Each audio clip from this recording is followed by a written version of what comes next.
BRS working president కేటీఆర్కి Gannavaram మాజీ MLA Vallabhaneni వంశీకి మధ్య చీకటి ఒప్పందాలు ఉన్నాయా? ఆ చీకటి ఒప్పందాల కారణం చేతనే ఇప్పుడు అరెస్ట్ అయినటువంటి వల్లభనేని వంశీని కలిసేందుకు కేటీఆర్ ఆంధ్రప్రదేశ్ వెళ్ళబోతున్నారా అంటే అవుననే సమాధానం ఇస్తున్నారు కొంతమంది రాజకీయ విశ్లేషకులు. ఈ నేపథ్యంలోనే ఆ చీకటి ఒప్పందాలు ఏంటి, అసలు వారిద్దరి మధ్య ఏం జరుగుతుంది అనేది మనం పూర్తి స్థాయిలో విశ్లేషణ చేసుకుందాం. ప్రస్తుతం మనతో పాటు ఉన్నారు ప్రముఖ రాజకీయ విశ్లేషకులు కృష్ణకుమారి గారు. మేడంతో మాట్లాడదాం. మేడం నమస్తే. మేడం నమస్తే. కేటీఆర్కి వల్లభనేని వంశీకి మధ్య చీకటి ఒప్పందాలు ఉన్నాయని, ఆ చీకటి ఒప్పందాల కారణంగానే ఇప్పుడు కేటీఆర్ అరెస్ట్ అయినటువంటి వల్లభనేని వంశీని కలిసేందుకు ఆంధ్రప్రదేశ్ వెళ్ళబోతున్నారు అనేటువంటి వార్తలు వస్తూ ఉన్నాయి. ఈ వార్తలో వాస్తవం ఉందంటారు అసలు? అంటే వీళ్ళిద్దరికీ వ్యాపార ఒప్పందాలు ఉన్నాయి అనేది చాలామంది మాట్లాడుకుంటూ ఉంటారు. ఇది బహిరంగ రహస్యమే. కాకపోతే ఇదమిద్దంగా ఏం వ్యాపారాలు ఉండొచ్చు వీళ్ళిద్దరికీ అనేది కొంచెం విశ్లేషించుకుంటే కేటీఆర్కి వంశీకి రెండు కామన్ ఫ్యాక్టర్స్ ఉన్నాయి. ఒకటి సినిమాలు, రెండు అంటే సినిమా వాళ్ళతో పరిచయాలు, రెండోది రియల్ ఎస్టేటు. ఇక్కడ హైదరాబాద్లో కొన్ని వందల ఎకరాలు వంశీ కబ్జాలో ఉన్నాయి. ఓకే. ప్లాట్లు వేసేసిన లేఅవుట్ని ఏవో కొన్ని పేపర్స్ అడ్డం పెట్టుకొని పాత పేపర్స్ని తీసుకుని వచ్చి ఆ పేపర్స్ ప్రకారంగా ఈ భూమి మాది అని చెప్పి ఆ లేఅవుట్ని హస్తగతం చేసుకొని అక్కడ ఇది మాది అని వాళ్ళు కబ్జాలో ఉన్నారు. ఎవరు? వల్లభనేని వంశీ. ఇలా ఇంకా కొన్ని జూబ్లీహిల్స్లో ప్లాట్లు ఇట్లాంటివి ఉన్నాయి అనేది మనం కర్ణాకర్ణిగా వింటాం. పర్టికులర్గా ఇది అని మనం చెప్పలేం. ఓకే. అయితే ఈ భూములు సంబంధంగానే 2019కి ముందు కొంతమంది తెలుగుదేశం వాళ్ళని, కొంతమంది ఇండిపెండెంట్గా ఉన్న వాళ్ళని ఇక్కడ కేసీఆర్ జగన్మోహన్ రెడ్డి కోసం చంద్రబాబు నాయుడు మీద కోపంతో, కక్షతోటి వాళ్ళందరినీ తెలుగుదేశం పార్టీని వీక్ చేయటం కోసం అటు పంపించినట్లుగా చాలా వార్తలు హల్చల్ చేసినాయి అప్పట్లో. ఎగ్జాంపుల్ అలీ. హైదరాబాద్లో ఎవరికైతే ల్యాండ్స్ ఉన్నాయో ఆ ల్యాండ్స్కి, మంచిగా ఉన్న ల్యాండ్స్కి కూడా ఏదో ఒక లిటిగేషన్ చూపించి ఈ లిటిగేషన్ ద్వారా ఈ భూమి మేమైనా తీసేసుకుంటాము, లేదు అంటే నువ్వు వెళ్ళి అక్కడికి వెళ్ళి జగన్మోహన్ రెడ్డి పార్టీలో చేరాలని. అలాగే ఎలక్షన్స్కు ముందు కొంతమంది వ్యాపారస్తులు, ఒక సామాజిక వర్గానికి చెందిన వ్యాపారస్తులు ఖచ్చితంగా చంద్రబాబు నాయుడికి ధన సహాయం చేస్తారు అన్న విషయం. ఇప్పుడు చాలా వ్యాపారస్తులు రాజకీయ నాయకులకి ఎలక్షన్స్ అప్పుడు ఫండ్స్ ఇస్తారు అనేది జగమెరిగిన సత్యం. దీన్ని ఎవరూ కాదనలేరు. వైట్లో ఇచ్చేవాళ్ళు ఉంటారు, బ్లాక్లో ఇచ్చేవాళ్ళు ఉంటారు. అలా కొంతమంది మీద వరుసగా ఐటీ దాడులు జరిగినాయి ఎలక్షన్స్ ముందు. అయితే వాళ్ళు నిస్సహాయంగా ఫండ్స్ ఇవ్వలేకపోయారు. ఇలా ఎన్నో ఉదంతాలు ఉన్నాయి.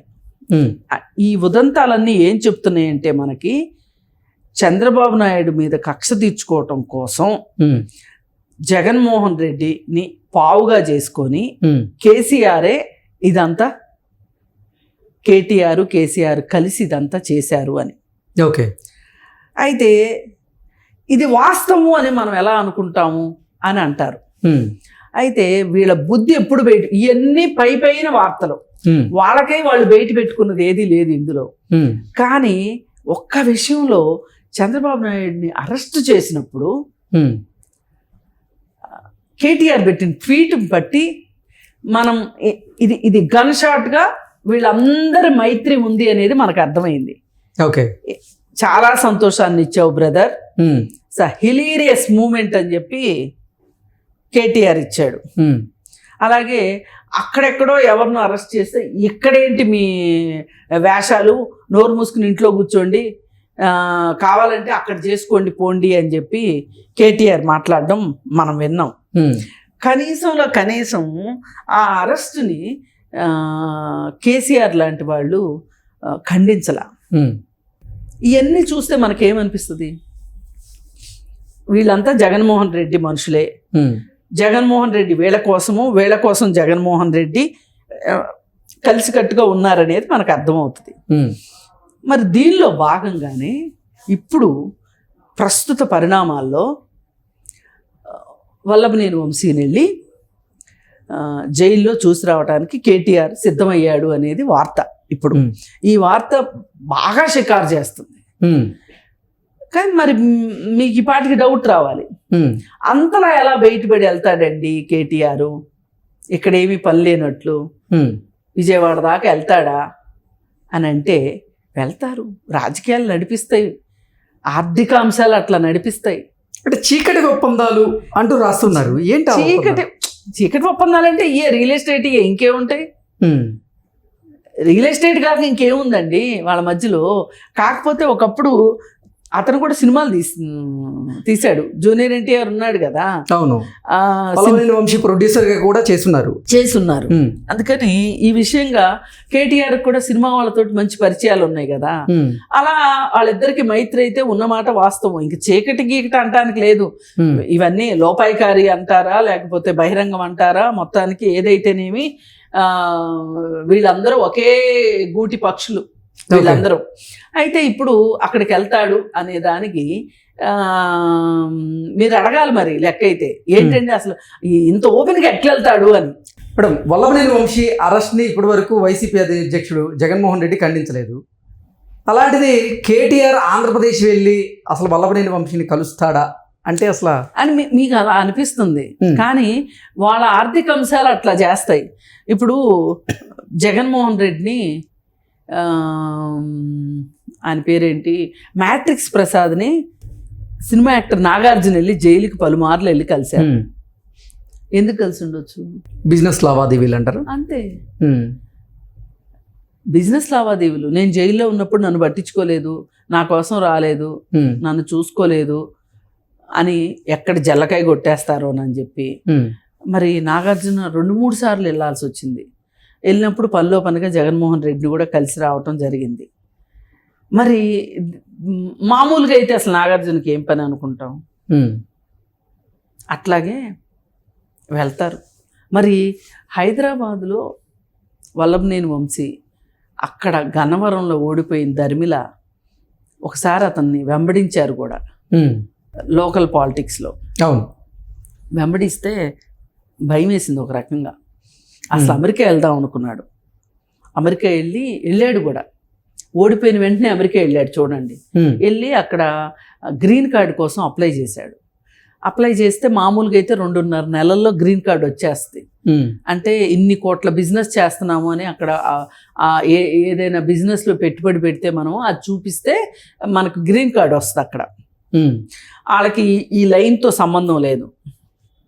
ఇప్పుడు అక్కడ ఉన్న వాళ్ళు గ్రీన్ కార్డుకి అప్లై చేసుకోవచ్చు అంటారు కదా, అప్లై చేసుకోవాల్సిన అవసరం లేకుండా బిజినెస్ వైపు నుంచి అదొక రకం గ్రీన్ కార్డు ఎంట్రీ అన్నమాట. గ్రీన్ కార్డు తెచ్చుకోవచ్చు. అట్లా గ్రీన్ కార్డు తెచ్చుకుందామని వెళ్ళాడు. కాకపోతే అతనికి ఇండియాలో కేసులు ఉన్నాయి, కేసులు అడ్డంకి అయింది. అందుకని గ్రీన్ కార్డు రాలా. లేకపోతే హైదరాబాద్లో ఎందుకుంటాడు, మై హోమ్ పూజాలో ఎందుకుంటాడు, చక్కగా అక్కడే ఉంటాడు. అమెరికాలోనే ఉండేవాడు ఈ పాటికి. అన్ని ద్వారాలు మూసుకుపోయినాయి. చివరికి మై హోమ్ పూజ అయితే ఈ గేటెడ్ కమ్యూనిటీలు అనేవి ఎట్లాంటివి అంటే అవి ఒక దొంగలకి, జోదగాళ్ళకి, అలాగే వ్యభిచారం వ్యాపారం చేసే వాళ్ళకి, స్మగ్లింగ్ చేసే వాళ్ళకి, క్రికెట్ బెట్టింగ్లు ఆడే వాళ్ళకి, ఇట్లాంటి వాళ్ళందరికీ ఇలాంటి గేటెడ్ కమ్యూనిటీలు శ్రీరామ రక్షగా పనిచేస్తున్నాయి. ఎందుకంటే వాళ్ళు పాస్ పంపిస్తే కానీ మనం లోపలికి వెళ్ళలేం. ఇప్పుడు ఏదైనా ఒక కాలనీలో ఎవరింటికన్నా వెళ్ళాలి అనుకోండి, మనం ఆ ఇంటికి డైరెక్ట్గా వెళ్ళిపోతే చాలు. అవును, సాన్నిహిత్యం ఉంటే వెళ్ళిపోవచ్చు.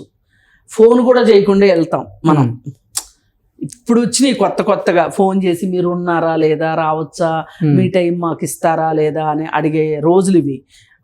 ఒకప్పుడు అలా ఉండేవి కాదు కదా, వెళ్ళిపోయేవాళ్ళం.